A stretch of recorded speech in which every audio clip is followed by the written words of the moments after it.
de onde que veio Deus? Aí entra na área da filosofia. Aí é uma pira que não dá, né? Uma vez eu estava na Universidade Presbiteriana Mackenzie dando uma palestra, veio um filósofo e falou assim: professor, tudo que você falou aí é muito legal e tal, mas você não consegue me responder essa pergunta. Quem criou Deus? Mas o Igor, essa é uma pergunta filosoficamente equivocada. Sim. Um bom filósofo jamais faria essa pergunta, não é, Rodrigo? Não, e ela é feita... Eu ia até trazer... Acho que eu te dei outra vez o meu livro, O Ceticismo da Fé. Sim. Dei pra minha mãe, inclusive. Eu ia trazer outro hoje, mas ficou tudo na Jovem Pan lá, viu, de manhã. Tá, mas eu vou trazer bem. da próxima vez. Aí entra na área da filosofia. Permita-me falar o nome Big Bang aqui para me referir apenas ao start inicial do universo. Claro. Sem entrar nos pressupostos químicos e físicos, que não é minha área. O que havia antes do Big Bang?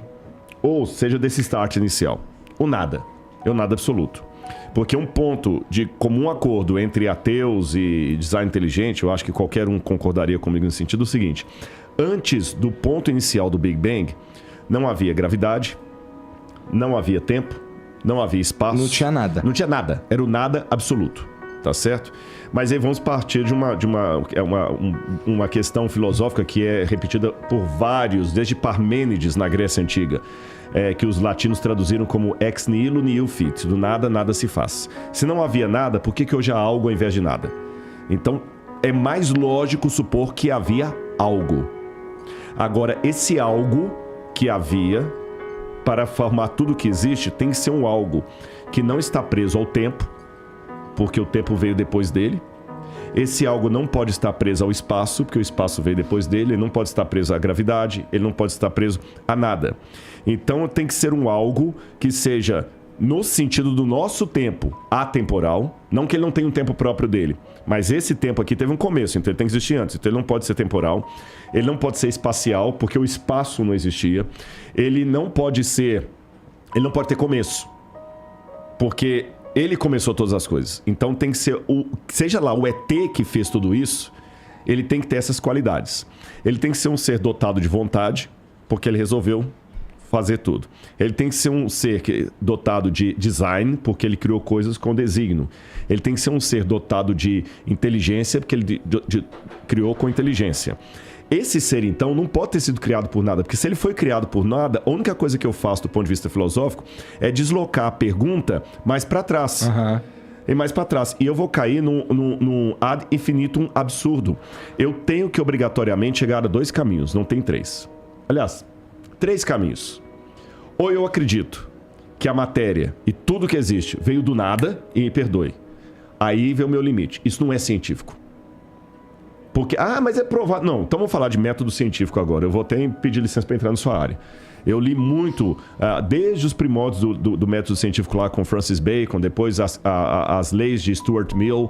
O método científico ele tem que ser replicável, ele tem que ser observável, ele tem que ser visto em laboratório, ele tem que ser falseável. Por exemplo, até desse exemplo hoje de manhã. Como é que eu posso provar para você que gasolina de carro não funciona para avião? É simples, é falseável. Você pega a gasolina do carro e coloca lá. Agora, não é falseável dizer para você que Santos Dumont estava sem cueca quando ele se suicidou. Não tem como voltar lá e verificar isso, tá certo? Então, dizer que que tudo pode surgir do nada, sem um agente que provoque isso não é nem falseável, nem científico, nem laboratorial, nem filosófico. Mas nem os caras que pensam no Big Bang como o início de tudo, eu já os vi falando que eles não fazem ideia do que causou o Big Bang. Exatamente, mas só quando eles falam assim, existe uma diferença. Quando olha as 2 frases. Não faço ideia do que causou o Big Bang. Um agnóstico pode falar isso. Beleza.